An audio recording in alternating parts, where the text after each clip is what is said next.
his time in his room playing video games, and I would spend most of my time in my room drawing. So except for the microwave juice thing, we didn't get in each other's way too often. Here's actually a funny story. So when I was filming the part in the vegan video when I crumpled up Oreos over Reese's Puffs, Steve walked into the kitchen and he saw me filming this sugary vegan concoction, and I just said to him, "Don't ask." Okay, so here's the roommate that I hated the most. His fake name will be Hunter. He was the one asleep on the couch when I first walked in, and he was the one who had collected all those billions of basketball cards. Just basketball cards. And he kept them all in the front room. What's the point of having sports cards when you can't even play with them? I mean, I spend money on Magic the Gathering cards, but that's because it's an actual game that you can play with friends. What do you do with sports cards? I mean, I guess you can leave them in the front room of your apartment. Maybe one day your roommate might video about it though. He left his Mountain Dew bottles on the floor, he farted in public, he'd always complain that Steve didn't do the dishes, but he wouldn't do the dishes either. One time I was tired of doing everyone's dirty dishes, so I bought a big stack of paper plates for everyone to use, but Hunter took the paper plates to a party without even asking me, and he didn't even bring them back. But the worst thing this guy did, one day he told me, my ex-girlfriend doesn't want our dog anymore, so he's coming to live here. What? So this boy wants to bring a dog in an already very small, cramped apartment. I couldn't believe this. The dog's name was Snoopy and I loved him. Hunter would put him in his kennel at night, but one night I was like, "Hey Hunter, Snoopy can stay with me if you want." And then boom, from that day forth, I was the one taking care of Snoopy. Snoopy would now sleep in my room, I would be the one who took him out for walks, and I fed him slices of lunch meat. What was great was that when I would go into the kitchen and Hunter would be watching TV, he would call for Snoopy, "Snoopy, Snoops, Snoops!" But he wouldn't come. This dog would follow me everywhere. And then one day Hunter said, "Hey, do you just wanna have Snoopy? I was gonna get rid of him." And then I said I would take him. And then later that same week, Hunter moved out. He took all the toilet paper too. He basically gave me a dog. And of course I loved that dog, but we lived in such a small space and I was always busy with school and drawing. I knew these weren't the best conditions for a dog to live in, and I'm pretty sure my apartment didn't even allow pets. So I asked people I knew if they wanted Snoopy, and my grandma got one of her friends to take care of him. So I dropped Snoopy off and I've never seen him since.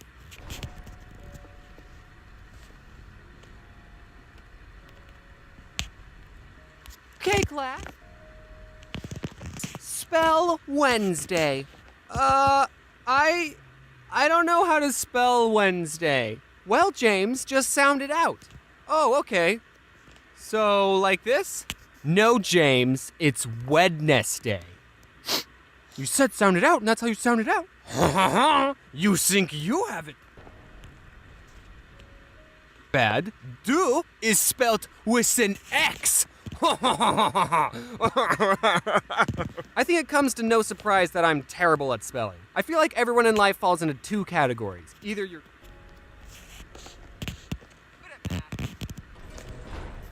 bad at reading, or you're weird. And if you've seen my other videos, you know that I'm a math boy. My mom told me that I have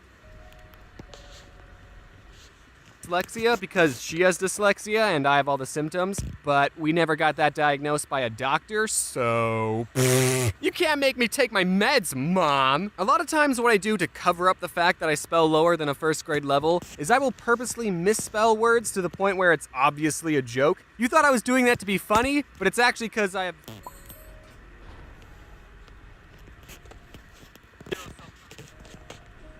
confidence in my spelling, and I don't want anyone to point out my mistakes. I mentioned this in a different video, but in elementary school, I was put into an honors program, and everyone had to take spelling tests a grade ahead of their level. And by everyone, I mean everyone except me, because I failed every...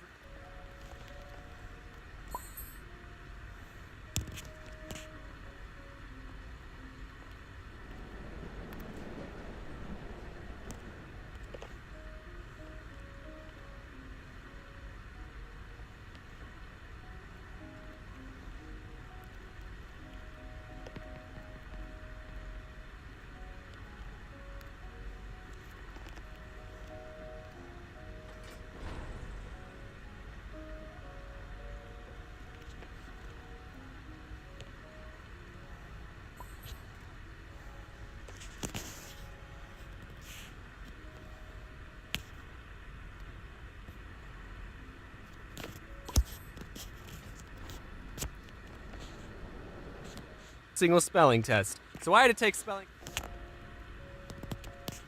tests that were on level.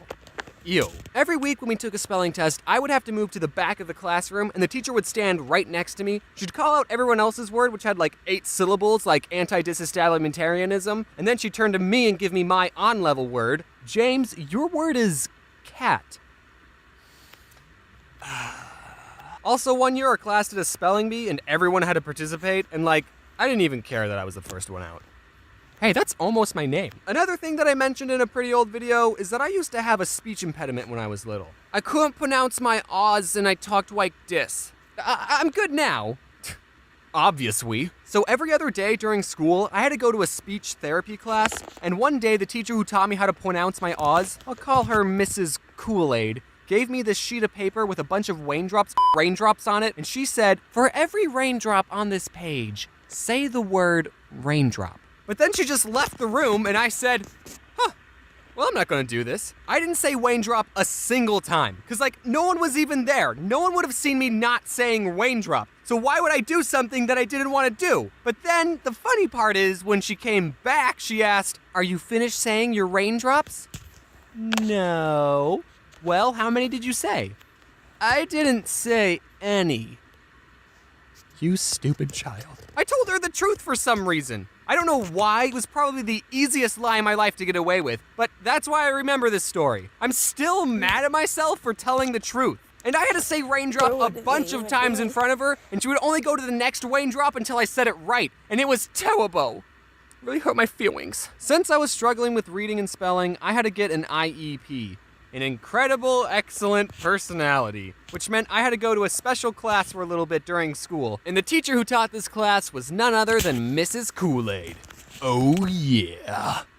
I don't know why I said it like that. I don't remember anyone ever telling me I was put into a special needs class. I just remember going into speech therapy every other day, and then those classes slowly morphed into teaching me how to read and spell. I don't know, I thought reading this book would have helped me talk better. 2 other kids were in the reading class with me, and I remember the day when reading for me just clicked. Us 3 were given a simple sentence to read. It was about bees. It was so simple. It was literally just, to defend their hive from wasps, bees don't sting the wasp. Instead, they all crowd around the wasp and flap their wings to raise their body temperature, heating up the wasp until... It's that time again. Wayfair's Black Friday sale is back. Right now, get up to 80% off area. It dies. And then Mrs. Kool-Aid asked us, okay, how do bees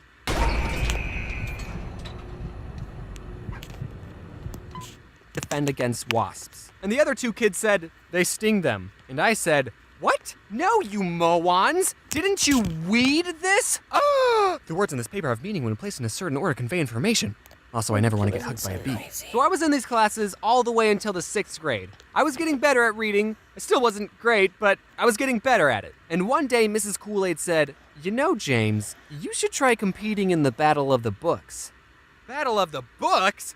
Battle of the Books? Battle of the Books! Finally, reading sounds fun! At my school, Battle of the Books was this competition.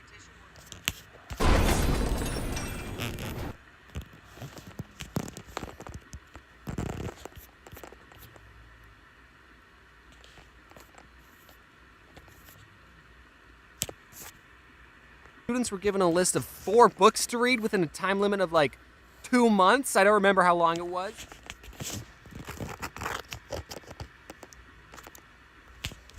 And after however many months it was, the contestants would sit in an auditorium and take turns answering questions about the books. And whoever got the most questions right would get a pizza party. And that's where the battle part comes in. We'd kill each other for pizza. And then there were 2 more rounds, each with 4 more books, so there was a total of 12 books you had to read. And we were allowed to be with a partner, so my partner was TJ. Hey TJ, do you remember Battle of the Books? Yeah man, it was great. Now you're probably thinking that 4 books in 2 months isn't that hard, especially since they're kids' books. But as someone who didn't read any books on my own outside of school, it was a challenge. But I discovered a way to cheat the system. I discovered something called audiobooks. Instead of having to sit still and read the book, I could just have someone read the book to me. And I would get through the book so much faster. I'd be able to read a book in about 8 hours as opposed to reading a book never, because I would never be able to finish a book on my own. And I was actually able to understand what was going on. I legitimately thought that listening to audiobooks was cheating because of how well it worked. So I never told anyone my secret until just now.